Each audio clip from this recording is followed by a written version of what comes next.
ನಮಸ್ಕಾರ. ನೀಟ್ ಶ್ರೇಯಾಂಕಗಳ ಬಗ್ಗೆ ಆ, ಸಾಕಷ್ಟು ಚರ್ಚೆಗಳು ನಡೀತಾ ಇವೆ. ಆದರೆ ಇದರ ಜೊತೆಗೆ ತಪ್ಪು ಕಲ್ಪನೆಗಳು ತುಂಬಾ ಇವೆ ಅಲ್ವಾ? ಹೌದು ಹೌದು ಇವತ್ತು ನಾವು ಈ ತಪ್ಪು ತಿಳುವಳಿಕೆಗಳನ್ನು ಸ್ವಲ್ಪ ಸರಿಪಡಿಸಿ ನಿಜವಾದ ವಿಷಯ ಏನು ಅಂತ ನೋಡೋಣ. ಖಂಡಿತ. ಯಾಕಂದ್ರೆ ಈ ಅಂಕಗಳು ಶ್ರೇಯಾಂಕಗಳು ಅಂದ್ರೆ ಏನು, ಅದರ ನಿಜವಾದ ಅರ್ಥ ಏನು, ಮತ್ತೆ ಅಡ್ಮಿಷನ್ ಪ್ರೋಸೆಸ್ ಮೇಲೆ ಇದು ಹೇಗೆಲ್ಲ ಪರಿಣಾಮ ಬೀರುತ್ತೆ ಅಂತ ಸ್ಪಷ್ಟಪಡಿಸ್ಕೊಳ್ಳೋದು ತುಂಬಾ ಮುಖ್ಯ. ಇದು ಸ್ಟೂಡೆಂಟ್ಸ್ ಮತ್ತೆ ಪೇರೆಂಟ್ಸ್ ಇಬ್ಬರಿಗೂ ಹೆಲ್ಪ್ ಆಗುತ್ತೆ. ಹೌದು, ಕರೆಕ್ಟ್. ಈಗ ನೋಡಿ, ಮೊದಲನೇದಾಗಿ ಒಂದು ದೊಡ್ಡ ನಂಬಿಕೆ ಇದೆ. ಅಂದ್ರೆ ಜಾಸ್ತಿ ಮಾರ್ಕ್ಸ್ ಬಂತು ಅಂದ್ರೆ ಸಾಕು, ಗೌರ್ಮೆಂಟ್ ಸೀಟು ಗ್ಯಾರಂಟಿ ಅಂತ. ಇದು ಎಷ್ಟರ ಮಟ್ಟಿಗೆ ಸರಿ? ನೋಡಿ, ಅದು ಪೂರ್ತಿಯಾಗಿ ನಿಜ ಅಲ್ಲ.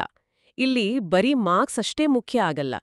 ವಿದ್ಯಾರ್ಥಿಯ ಕ್ಯಾಟಗರಿ ಅಂದ್ರೆ ಮೀಸಲಾತಿ, ಆಮೇಲೆ ಸ್ಟೇಟ್ ಕೋಟಾ ರೂಲ್ಸ್, ಆ ವರ್ಷ ಎಷ್ಟು ಸೀಟ್ಸ್ ಅವೈಲಬಲ್ ಇದೆ, ಮತ್ತೆ ಸ್ಟೂಡೆಂಟ್ಸ್ ಯಾವ ಕಾಲೇಜ್ಗೆ ಪ್ರಿಫರೆನ್ಸ್ ಕೊಡ್ತಾರೆ, ಇದೆಲ್ಲ ಸೇರಿ ಸೀಟು ಸಿಗತ್ತಾ ಇಲ್ವಾ ಅಂತ ಡಿಸೈಡ್ ಆಗತ್ತೆ. ಓಹೋ, ಹೌದಾ? ಹೌದು. ಉದಾಹರಣೆಗೆ, ಒಂದು 550 ಮಾರ್ಕ್ಸ್ ಬಂತು ಅಂದ್ಕೊಳ್ಳಿ. ಒಂದು ಸ್ಟೇಟ್ನಲ್ಲಿ ಗೌರ್ಮೆಂಟ್ ಸೀಟ್ ಸಿಗಬಹುದು, ಆದ್ರೆ ಕಾಂಪಿಟಿಷನ್ ಜಾಸ್ತಿ ಇರೋ ಇನ್ನೊಂದು ಸ್ಟೇಟ್ನಲ್ಲಿ ಅದೇ ಮಾರ್ಕ್ಸ್ಗೆ ಸಿಗದೇ ಇರ್ಬೋದು.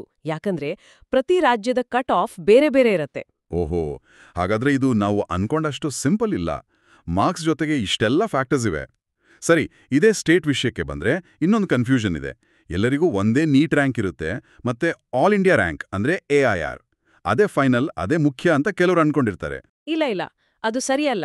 ಆಕ್ಚುಲಿ ಎರಡು ಮುಖ್ಯವಾದ ರ್ಯಾಂಕ್ಗಳು ಇವೆ. ಒಂದು, ನೀವು ಹೇಳಿದ ಹಾಗೆ ಆಲ್ ಇಂಡಿಯಾ ರ್ಯಾಂಕ್ AIR. ಇದನ್ನ ದೇಶದಾದ್ಯಂತ ಇರೋ 15% ಆಲ್ ಇಂಡಿಯಾ ಕೋಟಾ ಸೀಟ್ಗಳಿಗೆ ಕನ್ಸಿಡರ್ ಮಾಡ್ತಾರೆ. ಓಕೆ. ಇನ್ನೊಂದು ಸ್ಟೇಟ್ ರ್ಯಾಂಕ್ ಅಂದ್ರೆ ರಾಜ್ಯ ಶ್ರೇಯಾಂಕ. ಇದನ್ನ ಆಯಾ ರಾಜ್ಯದ 85% ಸ್ಟೇಟ್ ಕೋಟಾ ಸೀಟ್ಗಳಿಗೆ ಯೂಸ್ ಮಾಡ್ತಾರೆ. ಅಂದ್ರೆ ತಮ್ಮದೇ ರಾಜ್ಯದಲ್ಲಿರೋ ಗವರ್ಮೆಂಟ್ ಕಾಲೇಜಿನಲ್ಲಿ ಸೀಟ್ ಬೇಕು ಅನ್ನೋರಿಗೆ ಈ ಸ್ಟೇಟ್ ರ್ಯಾಂಕ್ ಜಾಸ್ತಿ ಇಂಪಾರ್ಟೆಂಟ್ ಆಗತ್ತಲ್ವಾ? ಖಂಡಿತವಾಗಿಯೂ ಅವರಿಗೆ ಸ್ಟೇಟ್ ರ್ಯಾಂಕ್ ಬಹಳ ಮುಖ್ಯ ಆಗುತ್ತೆ. ಯಾಕಂದ್ರೆ AIR ಬೇಸಿಸ್ ಮೇಲೆ ಸಿಗುವ ಆಲ್ ಇಂಡಿಯಾ ಕೋಟಾ ಸೀಟ್ಗಳಿಗೆ ಕಾಂಪಿಟೇಷನ್ ಸಾಮಾನ್ಯವಾಗಿ ತುಂಬಾನೇ ಜಾಸ್ತಿ ಇರುತ್ತೆ. ಸೊ ಲೋಕಲ್ ಸ್ಟೂಡೆಂಟ್ಸ್ಗೆ ಸ್ಟೇಟ್ ರ್ಯಾಂಕ್ ಮೇಲೆ ಫೋಕಸ್ ಮಾಡೋದು ಬೆಟರ್. ಇದು ನಿಜಕ್ಕೂ ಒಳ್ಳೆ ಕ್ಲಾರಿಫಿಕೇಶನ್. ಈಗ ಪ್ರೈವೇಟ್ ಕಾಲೇಜ್ಗಳ ವಿಷಯಕ್ಕೆ ಬರೋಣ. ಕೆಲವರು ಅನ್ಕೊಂಡಿರ್ತಾರೆ, ಪ್ರೈವೇಟ್ ಕಾಲೇಜ್ ಸೇರ್ಬೇಕಂದ್ರೆ ನೀಟ್ ಸ್ಕೋರ್ ಬೇಕಾಗಿಲ್ಲ, ಮ್ಯಾನೇಜ್ಮೆಂಟ್ ಕೋಟಾ ಅದು ಇದು ಅಂತ ಬೇರೆ ದಾರಿ ಇದೆ ಅಂತ. ಖಂಡಿತವಾಗಿಯೂ ಇದು ತಪ್ಪು ಕಲ್ಪನೆ, ದೊಡ್ಡ ತಪ್ಪು ಕಲ್ಪನೆ. ನೋಡಿ, ಇಂಡಿಯಾದಲ್ಲಿ ನೀವು MBBS ಅಥವಾ BDS ಈ ತರದ ಯಾವುದೇ ಮೆಡಿಕಲ್ ಕೋರ್ಸ್ ಸೇರ್ಬೇಕಂದ್ರೆ ಅದು ಗವರ್ಮೆಂಟ್ ಆಗ್ಲಿ, ಪ್ರೈವೇಟ್ ಆಗ್ಲಿ ಅಥವಾ ಡೀಮ್ಡ್ ಯೂನಿವರ್ಸಿಟಿ ಆಗ್ಲಿ ನೀಟ್ ಎಕ್ಸಾಮ್ನಲ್ಲಿ ಕ್ವಾಲಿಫೈ ಆಗೋದು ಕಂಪಲ್ಸರಿ. ಓ, ಕಡ್ಡಾಯನಾ? ಹೌದು, ಕಡ್ಡಾಯ. ಇಲ್ಲೂ ಕೂಡ ರ್ಯಾಂಕ್ ಮುಖ್ಯ ಆಗತ್ತೆ. ಯಾಕಂದ್ರೆ ನಿಮ್ಮ ರ್ಯಾಂಕ್ ಮೇಲೆ ನಿಮ್ಗೆ ಕಡಿಮೆ ಫೀಸ್ ಇರೋ ಗವರ್ಮೆಂಟ್ ಕೋಟಾ ಸೀಟ್ ಸಿಗುತ್ತಾ ಅಥವಾ ಜಾಸ್ತಿ ಫೀಸ್ ಇರೋ ಮ್ಯಾನೇಜ್ಮೆಂಟ್ ಕೋಟಾ ಸೀಟ್ ಸಿಗುತ್ತಾ ಅನ್ನೋದು ಡಿಸೈಡ್ ಆಗತ್ತೆ. ಅಂದ್ರೆ ಪ್ರೈವೇಟ್ ಸೀಟಿಗೂ ನೀಟ್ ರ್ಯಾಂಕ್ ಬೇಸ್ ಆಗಿರುತ್ತೆ. ಸರಿ, ಹಾಗಾದ್ರೆ ನೀಟ್ ಕಟ್ ಆಫ್ ಬಗ್ಗೆ ಏನ್ ಹೇಳ್ತೀರಿ? ಅದು ಪ್ರತಿ ವರ್ಷ ಒಂದೇ ತರ ಇರುತ್ತಾ? ಇಲ್ಲ, ಖಂಡಿತ ಇಲ್ಲ. ಕಟ್ ಆಫ್ ಸ್ಕೋರ್ ಇದೆಯಲ್ಲ, ಅದು ಪ್ರತಿ ವರ್ಷನೂ ಚೇಂಜ್ ಆಗುತ್ತೆ. ಯಾಕಂದ್ರೆ ಆ ವರ್ಷ ಎಷ್ಟು ಜನ ಸ್ಟೂಡೆಂಟ್ಸ್ ಎಕ್ಸಾಮ್ ಬರ್ದಿದ್ದಾರೆ, ಕ್ವೆಶ್ಚನ್ ಪೇಪರ್ ಡಿಫಿಕಲ್ಟಿ ಲೆವೆಲ್ ಹೇಗಿತ್ತು, ಆ ವರ್ಷ ಟೋಟಲ್ ಆಗಿ ಎಷ್ಟು ಸೀಟ್ಸ್ ಅವೈಲಬಲ್ ಇದೆ, ಆಮೇಲೆ ರಿಸರ್ವೇಷನ್ ಪಾಲಿಸಿಗಳಲ್ಲಿ ಏನಾದ್ರೂ ಚೇಂಜಸ್ ಆಗಿದ್ಯಾ, ಈ ಎಲ್ಲ ಫ್ಯಾಕ್ಟರ್ಸು ಕಟ್ ಆಫ್ ಮೇಲೆ ಎಫೆಕ್ಟ್ ಮಾಡುತ್ತೆ. ಸೊ ಹೋದ್ವರ್ಷದ ಕಟ್ ಆಫ್ ಅನ್ನೋದು ಜಸ್ಟ್ ಒಂದು ರೆಫರೆನ್ಸ್ ಅಷ್ಟೇ. ಇದು ವಿದ್ಯಾರ್ಥಿಗಳಿಗೆ ಸ್ವಲ್ಪ ಟೆನ್ಷನ್ ಕೊಡ್ಬೋದಲ್ವಾ? ಪ್ರತಿ ವರ್ಷ ಸಿಚುವೇಶನ್ ಚೇಂಜ್ ಆಗತ್ತೆ ಅಂದ್ರೆ. ಸರಿ, ಇನ್ನೊಂದು ಕಾಮನ್ ಭಯ ಏನಂದ್ರೆ 1 ಲಕ್ಷಕ್ಕಿಂತ ಜಾಸ್ತಿ ರ್ಯಾಂಕ್ ಬಂತು ಅಂದ್ರೆ ಇನ್ನು ಮೆಡಿಕಲ್ ಸೀಟ್ ಸಿಗಲ್ಲ, ಆಸೆನೇ ಬಿಡಬೇಕು ಅಂತ ಕೆಲವರು ಅನ್ಕೊಳ್ತಾರೆ. ಹೌದು, ಆ ಭಯ ಇರೋದು ಸಹಜ.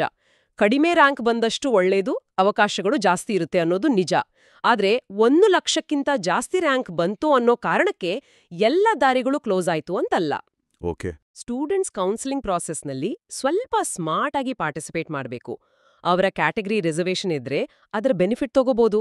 ಒಂದು ವೇಳೆ MBBS ಸಿಗದೇ ಇದ್ರೂ BDS ಅಂದ್ರೆ ಡೆಂಟಲ್ ಅಥವಾ ಆಯುಷ್ ಕೋರ್ಸ್ಗಳಾದ BAMS ಅಂದ್ರೆ ಆಯುರ್ವೇದ, BHMS ಅಂದ್ರೆ ಹೋಮಿಯೋಪತಿ ಈ ತರದ ಒಳ್ಳೆ ಕೋರ್ಸ್ಗಳನ್ನ ಕನ್ಸಿಡರ್ ಮಾಡ್ಬೋದು.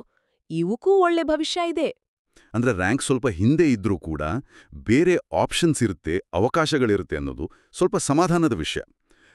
ಫೈನಲ್ ಆಗಿ ಈ ಕೌನ್ಸಿಲಿಂಗ್ ಪ್ರೋಸೆಸ್ ಇದೆಯಲ್ಲ, ಇದು ಬರೀ ಗವರ್ಮೆಂಟ್ ಕಾಲೇಜ್ಗಳಿಗೆ ಮಾತ್ರನಾ? ಖಂಡಿತ ಇಲ್ಲ.